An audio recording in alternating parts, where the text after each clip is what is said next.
तो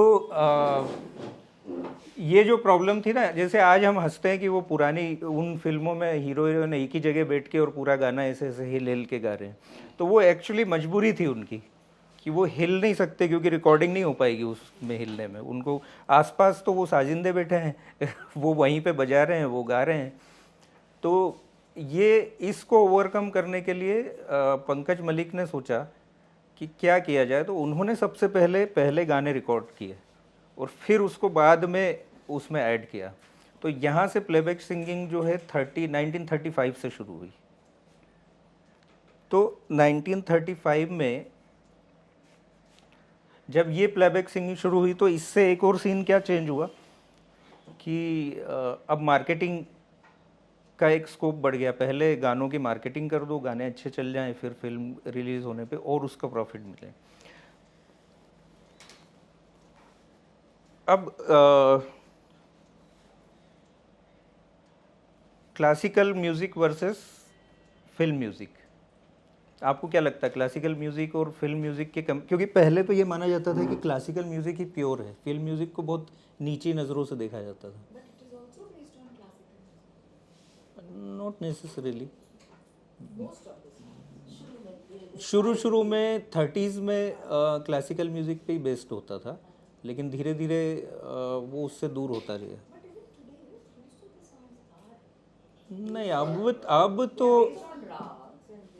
अब तो बिल्कुल ही खत्म हो गया है। गाने राग्स पर बने जाते हैं, पर सिंस वो ऑथेंटिक नहीं रहते तो लोग उसे उस नजर से नहीं। नहीं, राग पे भी अब गाने नहीं, बहुत कम, रेयरली कोई बनाता है। अब वो तो रिक्रिएट कर दिया उन्होंने सब कुछ। वो तो पहले देखिए 30s में तो प्योरली क्लासिकल म्यूजिक पे बेस्ड ही गाने बनते थे 1930 टू 40। फिर ये भी एक, मैंने इस किताब में डिकेड वाइज ही एक्सप्लेन किया है कि 1930 टू 40 में कैसा म्यूजिक था और 40 के बाद 50 तक क्या चेंज हुआ, है ना। तो उस समय तो 30s टू 40s में फिल्मों पे बंगाली हावी थे, बंगाली म्यूजिक हावी था उसमें, और वो प्योर क्लासिकल बेस्ड ही होता था, गज़लें होती थी। तब का स्टार सिंगर कौन था, आपको क्या लगता है, आपको क्या पता है? के.एल. सहगल। के.एल. सहगल स्टार थे उस ज़माने में। और के.एल. सहगल, अब उस समय तो फिल्म कंपनी होती थी जहाँ पे नौकरी करते थे लोग, तो के.एल. सहगल जिस कंपनी में नौकरी करते हैं उसी कंपनी की फिल्मों में गाएंगे। तो उनके मुकाबले में खड़ा करने के लिए एक और हीरो ढूंढा गया और उसका नाम था सज्जन।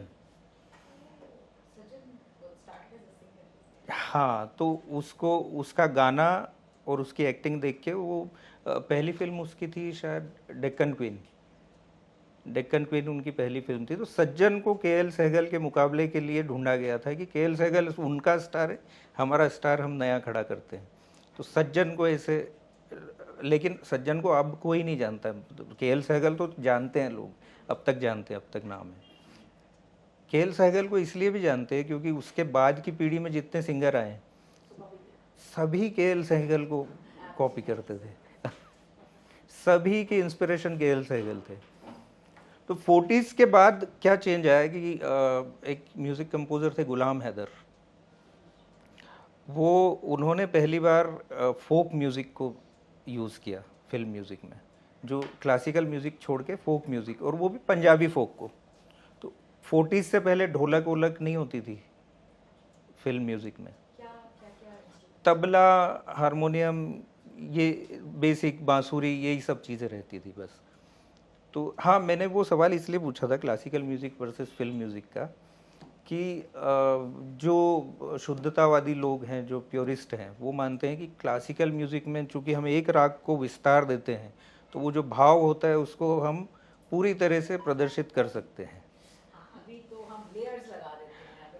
लेकिन मेरा ये मानना है कि फिल्म म्यूज़िक ज़्यादा चैलेंजिंग इसलिए है कि आपको 4 मिनट में वही सब करना है ना। 4 मिनट में आपको कोई भी इमोशन कन्वे करना है, और ज़्यादा उसके पास स्कोप इसलिए है कि क्लासिकल म्यूज़िक में तो आपके पास बंदिश है कि आप तबला बजेगा, साथ में तानपुरा रहेगा, दैट्स इट, और बाकी सिर्फ आपकी आवाज़ रहेगी। नहीं यूज़ होता है, नहीं आती है, ढोलक नहीं आती फोक। हाँ, लेकिन फिल्म म्यूज़िक में कितना स्कोप है, मतलब आप दुनिया का कुछ भी, कोई भी इंस्ट्रूमेंट आप यूज़ कर सकते हैं। आप तबला, गिटार, ढोलक, वायलिन, कांगो बंगो, ड्रम्स, सिंथेसाइजर, आप एनीथिंग यू कैन यूज़।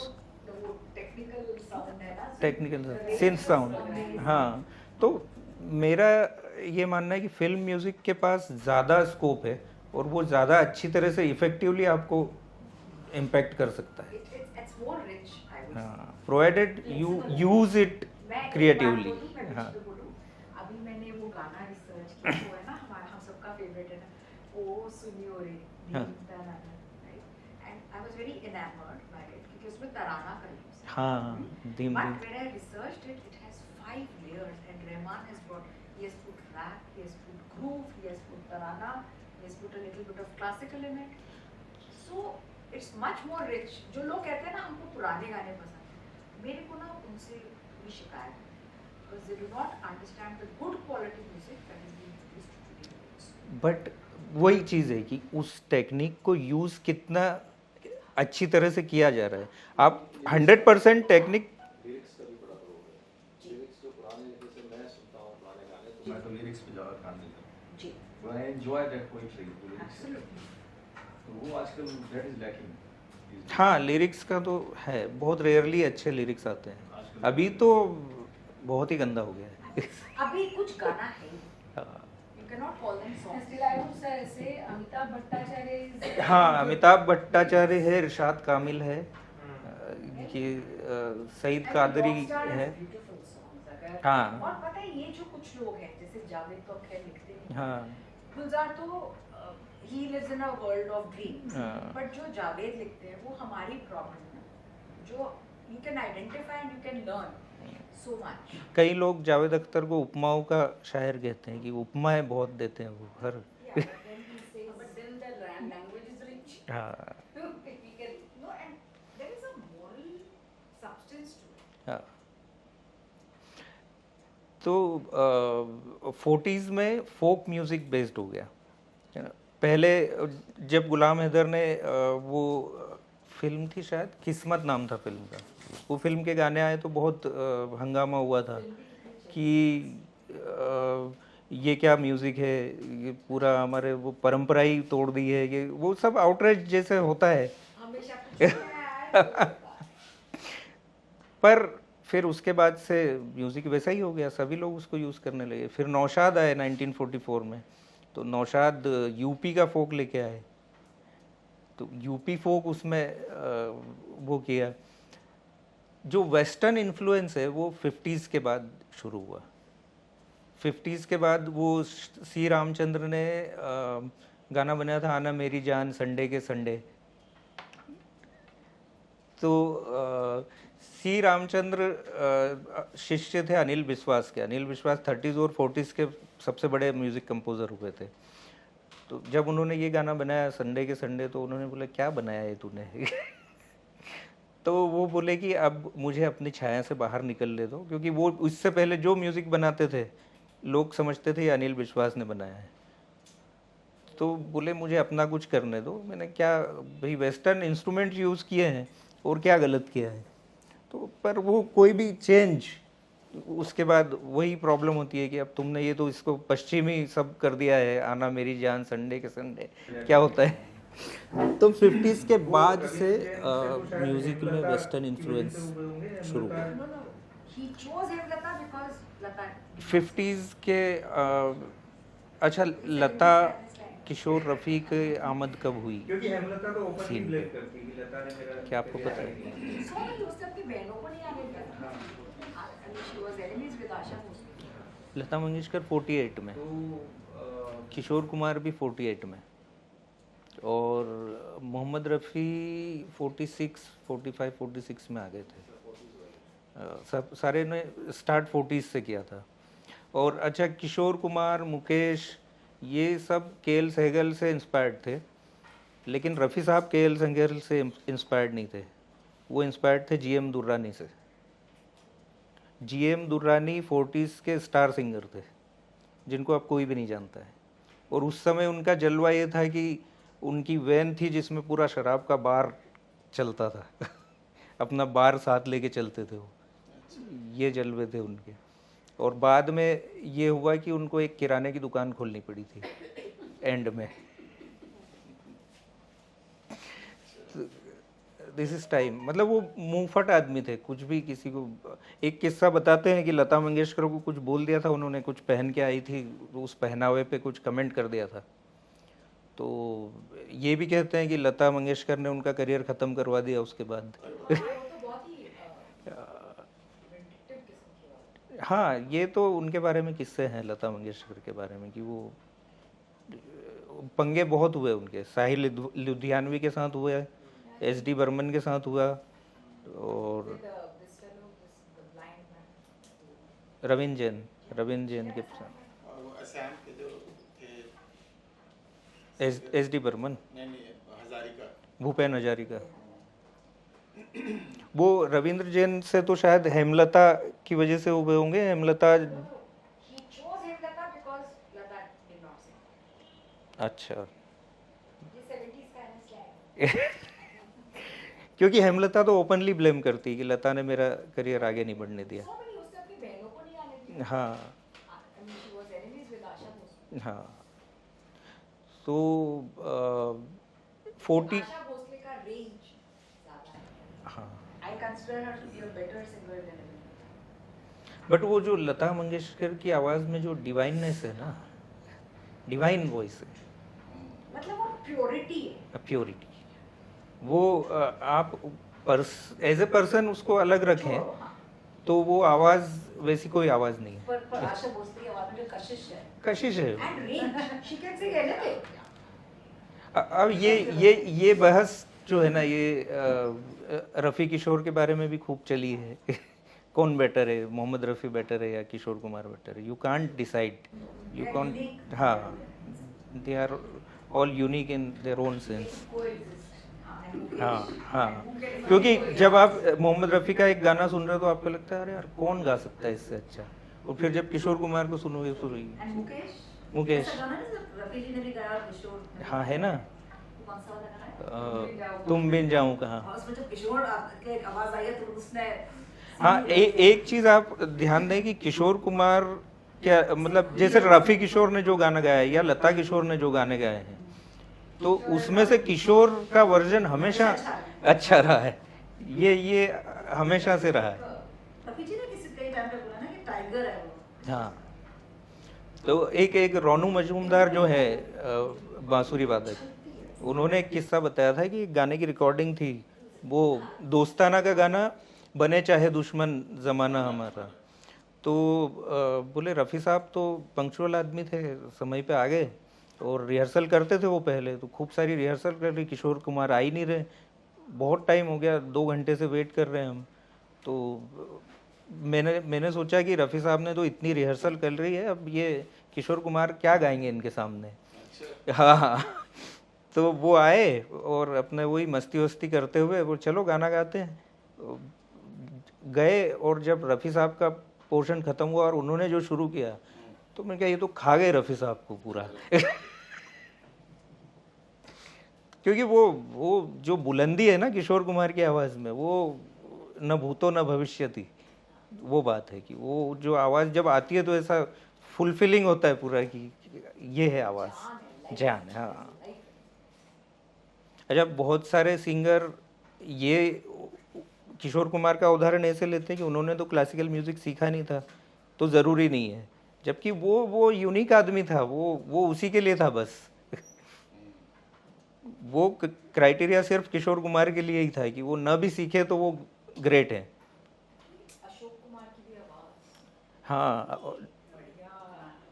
मेरा ग्रैंडसन है 4 साल का और मैं उसको बाल में लेके तो मैं वो रेलगाड़ी बहुत अच्छा गाना है। and I heard it again, मैं भूल गया था बचपन में देखी मैंने उसको सुनाया वो सो 40s में इन तीनों की शुरुआत हो गई थी, रफ़ी, किशोर और लता मंगेशकर।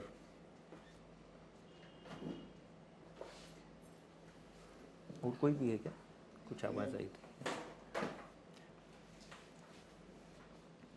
आप लेट हो गई। सॉरी स्टूडेंट से कहते हैं फिर मुर्गा बन जाऊंगी जेंडर तो सही लगता है। तो हम अभी वही डिस्कस कर रहे थे किसको क्या म्यूज़िक पसंद है, आपको कौन सा म्यूज़िक पसंद है, फिल्म म्यूज़िक, क्लासिकल बता म्यूज़िक, सकते हो? गज़ल। हाँ, आपको मैंने कल बताया था क्लासिकल। Classical music. बेटी का नाम आसावरी रखा हाँ।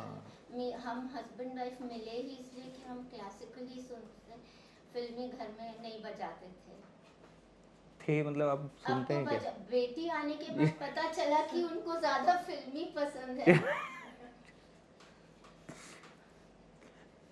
तो बेटी क्लासिकल म्यूज़िक नहीं सुनती है क्या? अब पसंद कर रहे हैं। उनके जनरेशन प्रॉब्ली क्या था, वो जो गुरु शिष्य परंपरा ले गई थी बिरजू महाराज के पास कथक से, या जो क्लासिकल म्यूजिक का था, शायद गुरुओं को सिखाने की ऐसी आदत है ना कि वो पुराने स्टाइल से तो 3 महीना सिर्फ बैठो। हाँ, उसके बाद धीरे धीरे वो देखती थी as a 8-9 year old Delhi education के साथ कि झाड़ू खुद से लगाओ, फिर पोछा एक दिन, क्योंकि ये तो मंदिर था।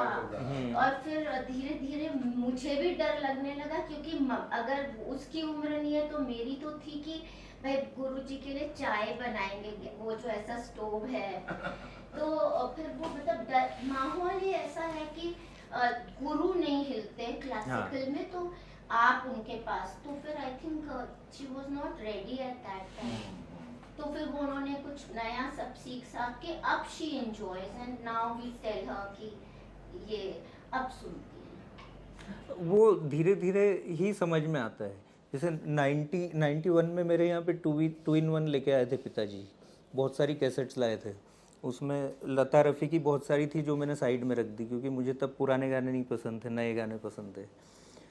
तो धीरे धीरे जब सुनते सुनते और गहरे उतरते गए तब समझ में आया कि रफ़ी क्या है, लता क्या है, किशोर कुमार क्या है।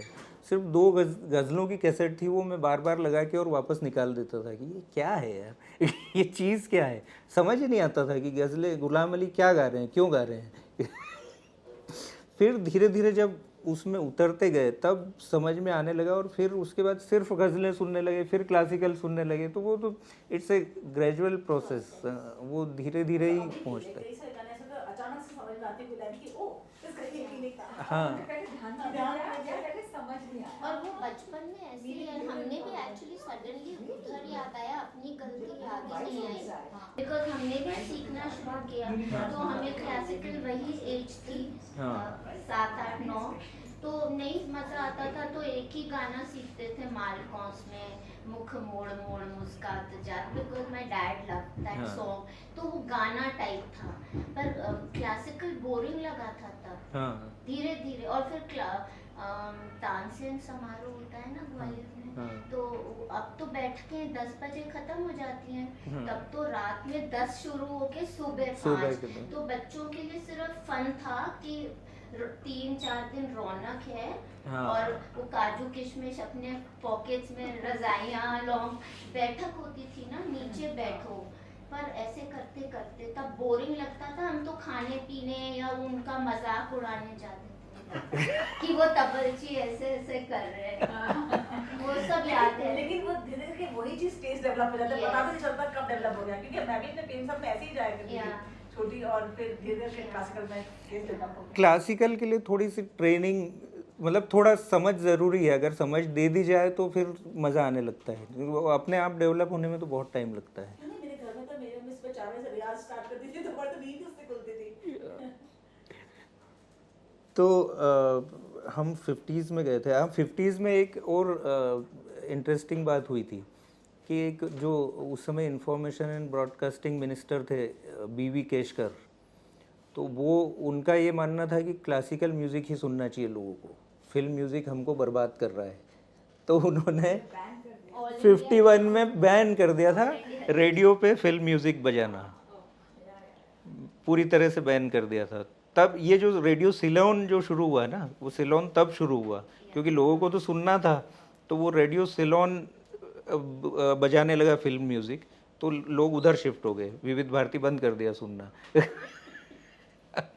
तो 4-5 साल वो बैन चला करीब, तो 4-5 साल में सिलोन अच्छा इस्टेब्लिश हो गया वो। फिर बाद में वो बैन हटा और वापस फिल्म म्यूज़िक होने लगा उस पर। तो 50s में वेस्टर्न इन्फ्लुएंस आ गया था। 50s के सिंगर तो उस समय मुकेश ज़्यादा गा रहे थे, राज कपूर के लिए मुकेश गाते थे, तो मुकेश और रफ़ी का समय था वो। और म्यूज़िक कंपोज़र में क्या याद आते हैं आपको पुराने? मदन मोहन रोशन थे 50s में, नौशाद टॉप पे थे, सुपरस्टार थे। हाँ, और मदन मोहन का बहुत ज़्यादा हिट नहीं रहे मदन मोहन। ये फिल्म म्यूजिक में कहरवा किसने इंट्रोड्यूस किया पहले? ये हाँ, कहरवा मतलब वही हुआ पंजाबी फोक में कहरवा, 8 मात्रा ही ज़्यादा। फिल्म म्यूज़िक तो पूरा ही कहरवा पे ही चलता है, और दूसरी ताले होती कहाँ है उसमें। नहीं, बाद में पहले तो क्लासिकल था ना, उसके बाद में तो वो वही 40s से जो शुरू हुआ तो वो अभी तक चल रहा है। अब भी वही 8 बीट्स में ही बनता है म्यूज़िक, दूसरी रिदम तो बहुत कम ही यूज़ होती है। तो उस समय मतलब रफ़ी किशोर कुमार का समय तो बहुत लेट आया। अभी तो किशोर कुमार 20 साल करीब ऐसे ही घिसते रहे। 48 से शुरू करके किशोर कुमार का टाइम शुरू हुआ था 69 में, आराधना के बाद कम बैक। उससे पहले छुटपुट ही चलता था, क्योंकि रफ़ी से ही गवाना पसंद करते थे लोग, मोहम्मद रफ़ी। और ये जो आज हम गाने सुनते हैं ना, अब तो खैर प्रोग्राम्ड होते हैं, प्रोग्रामर हो गए। म्यूज़िक अरेंजर होते थे। अरेंजर आपको पता है क्या होता है? वो उस पे बैठ के वो ही कीप्स रिड्यूसिंग द नहीं, वो तो मिक्सर होता है। हाँ, मिक्सर। अरेंजर मतलब ये अरेंजमेंट का सिस्टम शुरू हुआ था 60s में, 60s अर्ली 60s में, 60s की शुरुआत में। अरेंजर मतलब ये होता है कि म्यूज़िक कंपोज़र में ने सिर्फ धुन बना दी, कौन से इंस्ट्रूमेंट, अब उसके पीछे क्या बजेगा, उसके बीच में क्या बजेगा, क्या क्या चीज़ें, कौन से इंस्ट्रूमेंट्स यूज़ होंगे, उस शुरुआत में क्या बजेगा, वो प्रील्यूड क्या होगा, इंटरल्यूड क्या होगा, वो सारा कुछ अरेंजर करते थे। तो इसलिए कहते हैं जो 60s को गोल्डन एरा कहते हैं ना, तो 60s जो था वो सबसे रिच एरा था। तभी अरेंजर्स आए थे और उन्होंने ये सारा कुछ, जैसे इंडियन म्यूज़िक और वेस्टर्न म्यूज़िक का वो फिलॉसफी अलग है, उसमें हारमनी चलती है वेस्टर्न म्यूज़िक में। तो वहाँ 60s में जाके उन लोगों ने दोनों को मिक्स किया था कि हारमोनीज भी चलेगी, कि कॉर्ड्स बज रही हैं, और हाँ तब पता नहीं चला एल्विस तब प्रेस्ली पता और नहीं चला तब we didn't know and we thought हाँ, हम लोग ये ओरिजिनल है। अब पता चलता है, फिर पता चल रहा है कि वो ओरिजिनल से कितने नहीं, पर फिर भी उतना नहीं होता था, फिर भी हुआ तो बहुत ही कम होता था। ये सब लिफ्टिंग का केस 70s 80s में बहुत हुआ है, 80s में तो बहुत ही हुआ। अब इसमें ना दो चीज़ें कहते हैं, एक इंस्पिरेशन कहते हैं, कॉपी कहते हैं। Copy with inspiration. इंस्पिरेशन भी हुई है। मैं ये मानता हूँ कि आर डी बर्मन ने ज़्यादातर इंस्पिरेशन लेके काम किया है, क्योंकि एक किसी काम को सुन के उसके बेसिस पे अपना कुछ क्रिएट करना, दैट इज़ इंस्पिरेशन। और नोट बाय नोट उसी को उठा लेना, हाँ, वो बप्पी लहरी बहुत करता था, वो बप्पी लहरी ने किया है। और एक सी रामचंद्र के इंटरव्यू में उनसे पूछा भी था कि आपने कभी कॉपी किया है गाना, तो उन्होंने कहा था ऐसे एज इट इज़ कॉपी कुछ नहीं किया है, एक ही बार किया है बस। अदरवाइज कुछ अच्छा लगता था तो ऐसा लगता था इसके जैसा कुछ बनाना है, तो हम अपना कुछ क्रिएट करते थे उसके जैसा। पर एक बार ऐसा हुआ कि उसके जैसा कुछ बन ही नहीं रहा था, कि उससे अच्छा क्या बनाने, तो उसी को यूज़ कर लिया था। तो एक ही गाना किया था मैंने। फिर भी क्या है कि फिल्म्स में तो क्रेडिट्स दिए जा सकते हैं कि इंस्पायर्ड फ्रॉम दिस, लेकिन जैसे गाने हैं, गाने में आपने इंस्पायर हुए कि आपने लिफ्ट किया गया, कि आपने कुछ किसी को क्रेडिट दे नहीं किया, आपने किस लीगल इम्प्लीकेशंस अब पहले नहीं थे। अरे हाँ। अब तो ये जो रिक्रिएट करते हैं ये यही आज के जिंदा म्यूजिक कंपोजर्स को ही नहीं दे रहे ना क्रेडिट। रोज एक नया हाँ, वो मसक्कली लिफ्ट कर लिया, लिखा ही नहीं कि ये A.R. रहमान का गाना है उस पे। और रहमान का भी तो है ना, दैट ध्रुपद जो ही पिक्ड अप लाइक अभी recent जो एक साउथ इंडियन का कोई फेमस मूवी में पीस है ध्रुपद का, तो हार गया वो केस, उनको देना पड़ा ही acknowledged किया।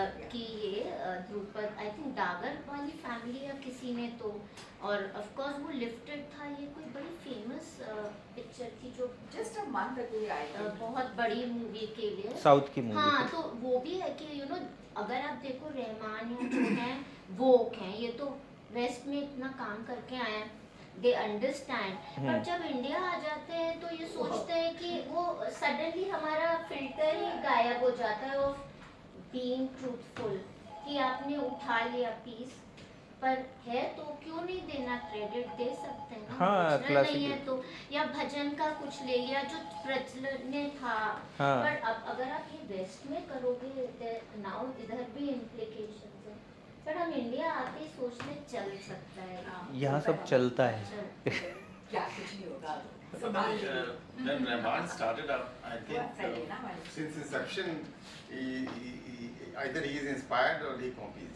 नहीं नहीं नहीं, मैं- ये रेयर ओकेजन हुए हैं, जैसे ये Yeah, अभी पता चला I है, also feel otherwise he was very he is original. Very He is original. original. African music वगैरह से वो नहीं, बहुत अभी बीट्स का आप कहोगे कि वो बीट्स अगर लिया हुआ है तो अफ्रीकन म्यूजिक से मुझे तो लगता है हाँ। ऐसा होता है कि ना अनकॉन्शियस चीजें आती हैं, लाइक कोई चीज वो चीज को इतना ज्यादा सुनता है कि वो उसके अपने क्रिएशन हाँ। में जाते हैं। कुछ जैसे वैसा है। जो रिदम है, अब रिदम तो यूज हो सकती है, रिदम आप क्या है वो 8 बीट्स बज रही हैं वो पर वो जो मेलोडी है, मेलोडी वो कहीं से कॉपी नहीं करते।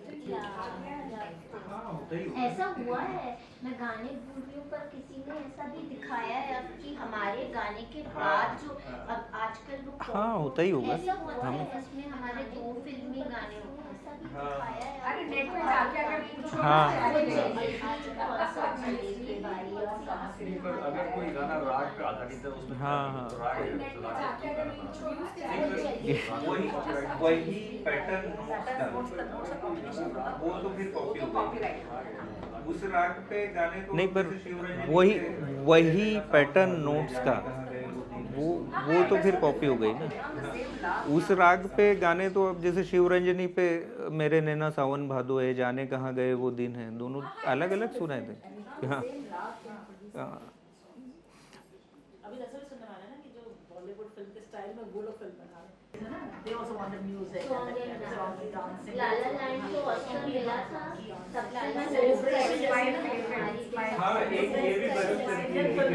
हाँ, एक ये भी बहस चलती है कि फिल्मों में गाने होने चाहिए कि नहीं होने चाहिए, अब बाहर के लोग रखना चाह रहे हैं कि यहाँ के लोग नहीं रखना चाहते और यहाँ के लोग नहीं रखना चाह रहे हैं।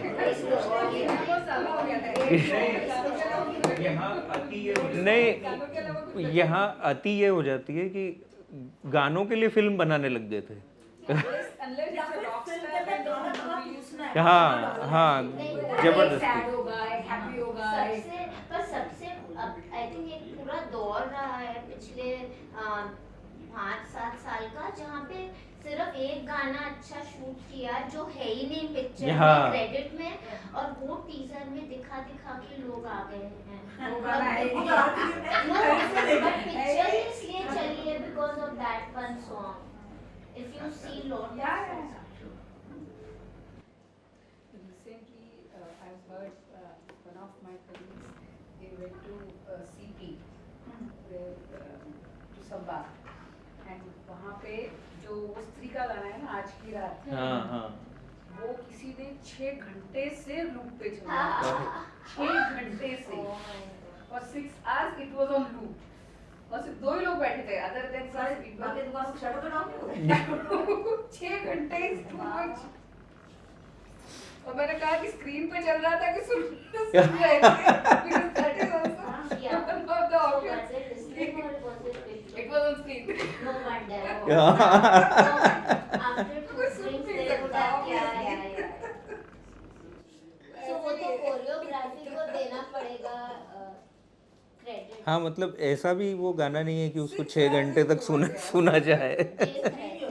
देख रहे थे, हाँ। And the listeners were 20s.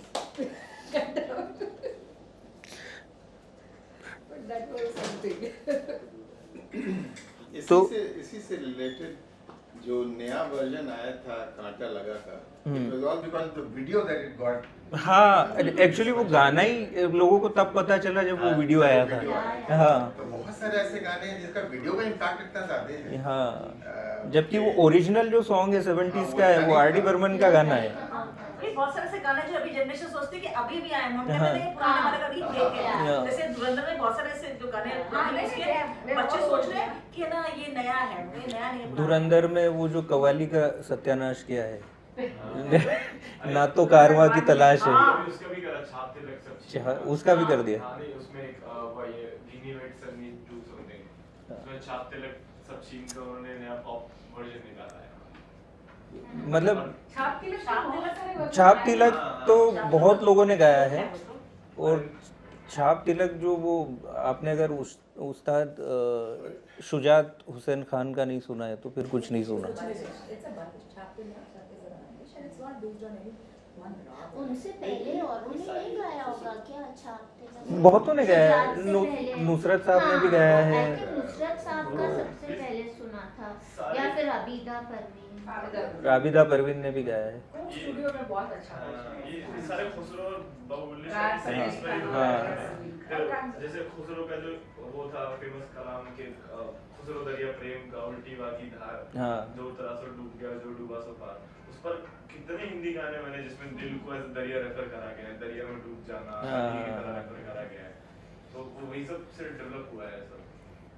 तो ये ना तो कारवां की तलाश है, मेरे हिसाब से इससे अच्छी कव्वाली हिंदी फिल्मों में नहीं बनी कोई।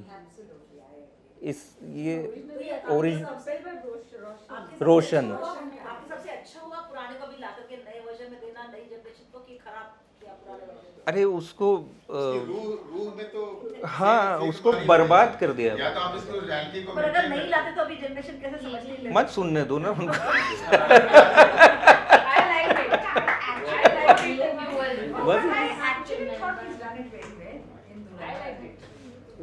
वो जो नजाकत है ना उस कव्वाली में, वो जो अरे नहीं देखो, मैं आपको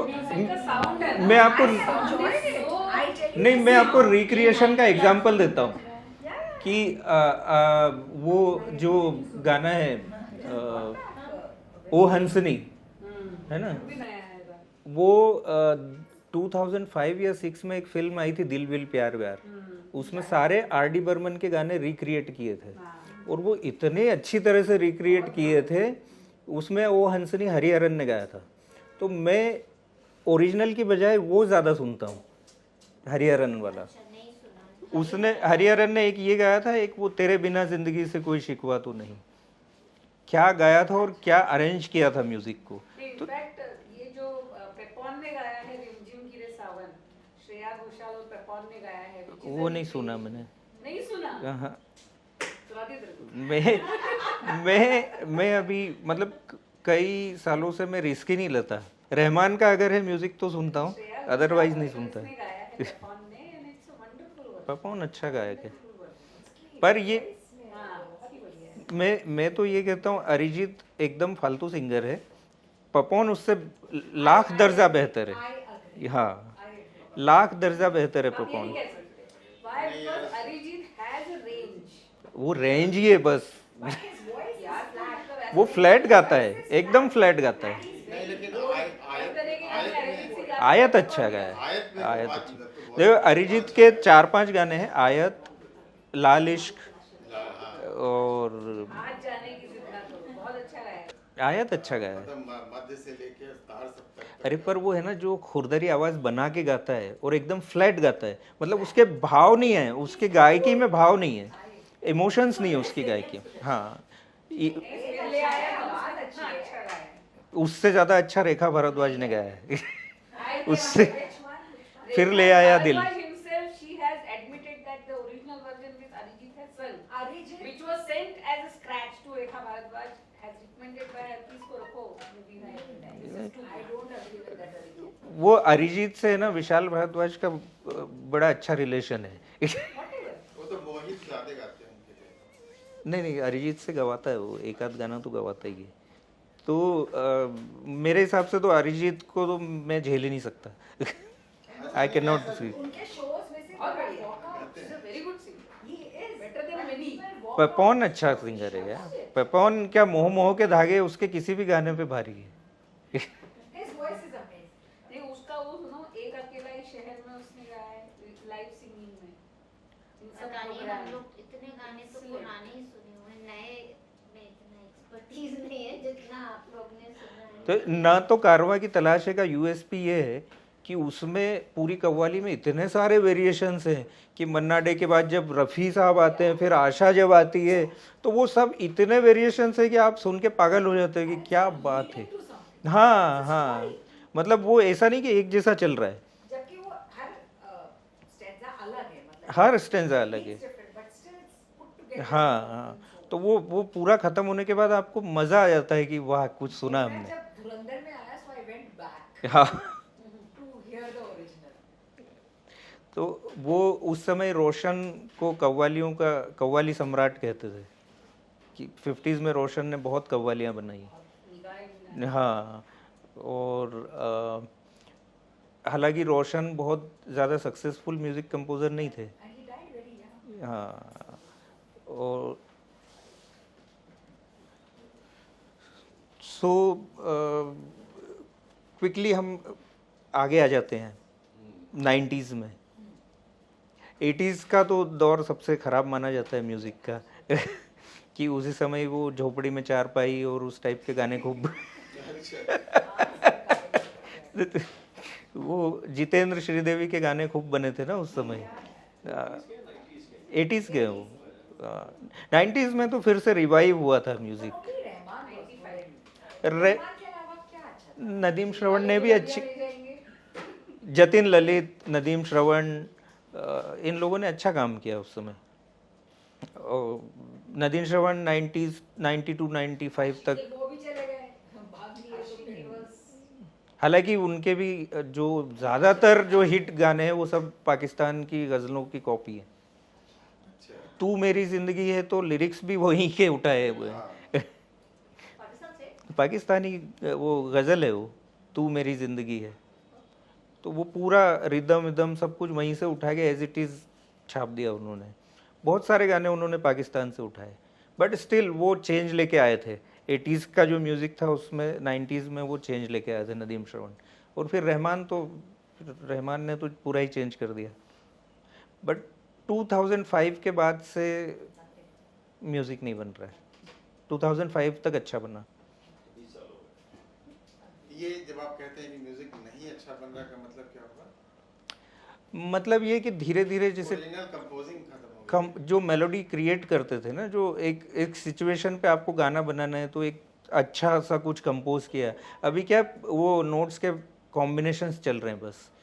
आप अगर सिर्फ नोट्स बजाओगे तो आपको लगेगा कि ये नर्सरी राइम चल रही है कोई। वैसे भी जो लिरिक्स है वो है ना नैरेटिव को कॉम्प्लीमेंट नहीं कर रहा, मतलब उसके साथ जुड़ नहीं रहा। हाँ बिल्कुल ही हाँ Actually, they are saying कि they have like बने हुए हैं and then they just circulate. हाँ। तो वो narrative में fit नहीं होगा ये ना lyrics. जो गाना था वो माझी रे, हाँ, उसमें वो बंगाल का फोक पूरा बंगाल का, हाँ हाँ, तो फील होता है ना आपको वो गाना सुन के फील होता है कि कोई नदी है, कोई हवाएं चल रही है। हाँ, ये फीलिंग कहाँ है गाने में? हाँ, ये ओरिजिनल लिरिक है। ये फीलिंग कहाँ है? फील भी नहीं है, वो फिट इन नहीं कर रहा नैरेटिव। अभी fit in नहीं करने के लिए वो teasers and to get the audience in. So that story can be something else. And there are different composers, जैसे वेस्ट में वो ट्रैक उठा लिया कहीं का, किसी ने कहीं गाना गाया वो यहाँ अच्छा, अभी प्रेजेंट सिनेरियो की बात करिए। Yeah. हाँ, प्रेजेंट सिनेरियो तो प्रेजेंट सिनेरियो बिल्कुल में- बर्बाद है। अब वो म्यूजिक प्रोड्यूस का भी मामला कम होता चला। मतलब प्रेजेंट सिनेरियो में आपको पिछले 10 साल से कितने गाने याद हैं? पिछले 10 साल के कितनी फिल्में याद है? कितनी फिल्में याद है, कितने गाने याद फिल्में हैं? ही नहीं बनी। आपने एक आयत बताया, वो भी 10 से पहले का है। वो 2012 का है, नहीं 2012 भी नहीं, और पहले का है। They are very knowledgeable. Yeah. No, I'm saying like maybe it's about the age that वो मतलब अच्छा गाना बहुत अच्छा है। आपको कौन सा गाना अच्छा है? वो अच्छा है वो जो गाना था मेरा यार है रब्बर का, हाँ वो अच्छा गाना है वो, पर वो है भाग मिल्खा भाग का, वो 2010 के आसपास का है वो। बुलिया अच्छा है, पापा होगा। बुलिया हाँ। नहीं अभी देखो ये भी आया ना, किसकी बुलिया की?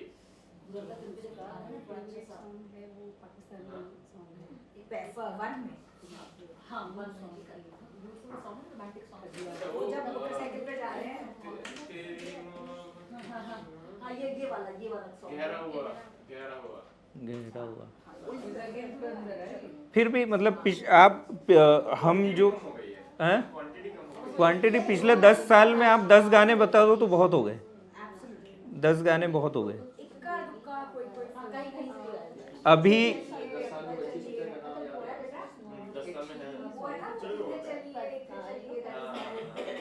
अभी जो ये आया था तेरे इश्क में, उसमें जो आवारा अंगारा था वो मैंने कई बरसों बाद कोई गाना लूप में सुना है, आवारा अंगारा।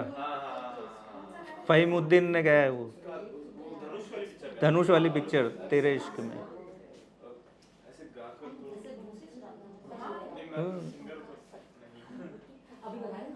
वो है ना आवारा अंगारा,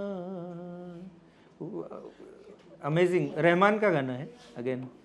हाँ तो मतलब बहुत समय बाद मैंने कोई कार में लूप में चलाया गाना कि वो बार बार सुन रहा हूँ उसी गाने को, कई दिनों तक सुना मैंने वो गाना। तो ऐसे गाने अब नहीं बनते हैं।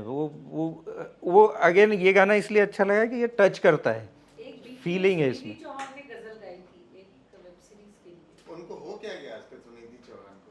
Oh my God! वो न्यू She शकीरा has इतना lost बुरी it. लगती है। She हाँ? has lost गजल it. गाई वो शकीरा कौन सी Oh, सीरीज she's में? a combination of इतनी Beyonce, भद्दी, Shakira, इतनी and भद्दी this लगती है। Swift अरे भाई Taylor. आपका एक अच्छा खासा रिकग्निशन था, आपको लोग बहुत She's प्यार a करते great हैं। लता singer. मंगेशकर की बात जब वो बचपन में when she had started very young, she was such a talent. किसी ने उसको दिमाग दे दिया भैया कि तुम इतना पहनोगी तो अच्छी लगोगी। वो नहीं, Swift वो Taylor भी समझ है। गया हिंदुस्तान की अपने आप को. यार पागल की She's तरह। gone mad.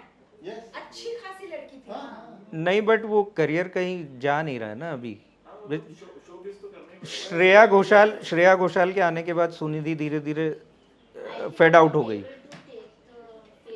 हाँ वो फेड आउट हो गई Sunidhi Shreya Ghoshal. will also not help her। No, but it's not helping her. At least I will not. मतलब उसमें क्या अच्छा है? तो बेकार वाली बात बिल्कुल। मतलब आज अच्छी की लगती डेट है में मुझे तो. Sunidhi Chauhan is the only singer who is singing, dancing at the same time, not lip singing. She is not lip singing. Because She she is was singing live, she which people don't do these days. हाँ अब तो lip सिंग करते हैं। Authentic आवाज में वो गा रही है इतना heavy. स्टेज प्रेजेंस में एनर्जी है I like it, really like it. I like you. You actually मैं इसमें हिम्मत है कि इतना डांस करके sing कर सकता है. Even when she is practicing for those shows, she is singing all the time. हाँ ये तो मानने वाली बात है। बहुत सारे एक्शंस है ना ऐसे वो हैं टू मच इन्फ्लुएंस्ड है। वो शकीरा भी है. Shakira is very good. But I like She- Shakira. Shakira का Shakira. उसके Why not Sunidhi Chauhan? Lady Gaga नहीं, but she there's no. Shakira पे सूट करता है, उसे सूट नहीं करता। नहीं just Just because she is I think- No, but But these guys, नहीं एक मिनट, but क्या yes, होता है? she's good. She is very good. नहीं, आप अच्छा एक बात यहाँ पर एक younger बात generation is like it. एक बात कोई आदमी एक चीज को शुरू से करे ना तो अच्छा लगता है। हाँ, एक exactly. बीच में आके क्या कर दिया है? नहीं, मतलब Shakira मैं from the inception she has been like this. We accept her. नहीं। We identify with her कि भाई शकीरा है इसका तो ये मतलब- pelvic अपना डायरेक्शन करेंगी। नहीं, इससे तो कोई नहीं रिस्पेक्ट बट हम करता। क्या इवॉल्व नहीं हो सकते? नहीं, हम इवॉल्व नहीं हो सकते। और फिर नहीं इवॉल्व की बात नहीं है, वही कह रहा हूँ। इवॉल्व की बात नहीं है, बात है कि इंसान को सूट तो करना चाहिए, इसमें बिल्कुल सूट नहीं नहीं करता। इसमें मेरा एक एग्जांपल है सर मेरा कि जब यहाँ पे इंडिया में पिज़्ज़ास लॉन्च हुए थे तो पिज़्ज़ास उतने अच्छे नहीं हो रहे थे, डेवलप नहीं हो रहे थे, but over the period of time अब पिज़्ज़ा ऑथेंटिक बनने लग गए हैं। एक मिनट, कब हुए थे लॉन्च पिज़्ज़ा इंडिया? मतलब जब शुरुआत में हुए थे तो उसमें तभी टिक्का आता था। कब पता? नहीं पता नहीं लगा। ईयर तो याद नहीं क्योंकि मैं तो एक्टर हूँ, भाई पिज़्ज़ा तो कितना नहीं। old are you? I am 24। My dear, pizza has been in Delhi from Rivas from the early 70s. But And still make the It best. wasn't accessible to all, no? हाँ pizza इतना popular नहीं था जितना आज है। आज है। अब और इतना इंडियनाइज्ड है। पिज़्ज़ा बोल रहे हैं। नहीं, नहीं, Indianized है। इंडियन आई थी। इसलिए पॉपुलर है। अब तो वो इटली करा ही नहीं, अब तो इटली करा ही नहीं। तो यहाँ आके कोई भी कहीं का कहाँ रहता है, चाइनीज चाइना का कहाँ रहा। ये global interfering local interfering global हमेशा रहेगा। India has always been a melting pot. Interaction रहेगा, हाँ। नहीं बट ये जो है ना इन्फ्लुएंस कि हम उनके जैसा बनना चाहते हैं। जैसे मैं आज जो हमारा वो शुरू में इनॉग्रेशन में जो डांस था, बड़ा अच्छा लगा कि वो कितना अच्छा डांस लग रहा था, क्लासिकल जो डांस था। अब कोई सीखता ही नहीं, ना क्लासिकल कोई वोकल सीखता है, ना कोई डांस सीखता है, बहुत रेयर सीखते हैं, मतलब हमारे जैसे लोगों के बच्चे सीखते हैं बाकी कोई सीखता नहीं है। नहीं ऐसी बात नहीं है सर। आप देखिए ऑनलाइन कोर्सेज कितने हैं आजकल एंड दे ऑल हैव एक ये आर्ट फिल्म्स करके है, मैं वहाँ से गाना सीख रही हूँ, इंडियन क्लासिकल। अच्छा। And it is so professional. आपको अपना बैच मिल जाता है, आपको चेंज करना है आप चेंज कर लो, और वो ABCD से सिखा है। उनकी कथक क्लासेस भी है। This is real classical dance. एक बात ये मतलब Online sites. एग्जांपल हम जब कोई वेस्टर्न डांस सीख रहे होते हैं तो हम बहुत इजीली लेबल कर देते हैं कि हम वहाँ से इन्फ्लुएंस होकर ही सीख रहे हैं, बट एक्चुअली में अगर हम हिंदुस्तानी सीख रहे हैं वो भी तो हम किसी से इंस्पिरेशन लेकर ही सीख रहे हैं, नहीं है ना? तो खुद की जो चाह है वो तो खत्म ही हो गई ऑलरेडी। अगर मैं किसी फॉर एग्जांपल मैं थिएटर आर्टिस्ट हूँ, मैं Bertolt Brecht form of theatre में बहुत इंटरेस्टेड था हमेशा से, जो जर्मन थिएटर था, है ना? तो जर्मन थिएटर के तरीके को मैंने भी किसी से देखकर ही सीखा। अब उसे पढ़कर मैं खुद इंटरेस्ट डेवलप कर दूं वो तो आजकल मुझे लगता पॉसिबल ही नहीं है। अगर लोग कथक भी सीख रहे हैं वो भी किसी ना किसी को देखकर ही सीख रहे हैं, तो हम थोड़ा मुझे लगता है नहीं वो इन्फ्लुएंस होना बुरी बात नहीं है, लेकिन प्रॉब्लम ये है कि आप उसको नीची नज़र से देखने लगो। हाँ वही मैं बोलने वाला था। यस, वो गलत है। बाकी ये है कि नीची नजर से तो किसी को भी नहीं देखना चाहिए, इंक्लूडिंग जिंदगी अपने आप में 4-5 कॉन्सेप्ट ही चलती है, इंस्पिरेशन ही होता रहता है उससे। जिंदगी का जो और ये जो फलसफा है या खुद जिंदगी है वो 5 या 6 तरह के डिफरेंट एस्पेक्ट्स हैं, उसी में मिलावट होती है। तो आप ये कौन सी कहानी कर रहे हैं उसमें नॉर्मल होगी, उसके बाद उसको अपना इनपुट डाल पाएंगे तो हम अपना स्टाइल निकाल पाएंगे।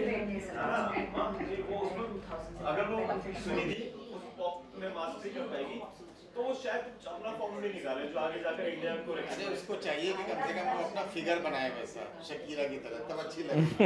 इतनी भद्दी फिगर है यार।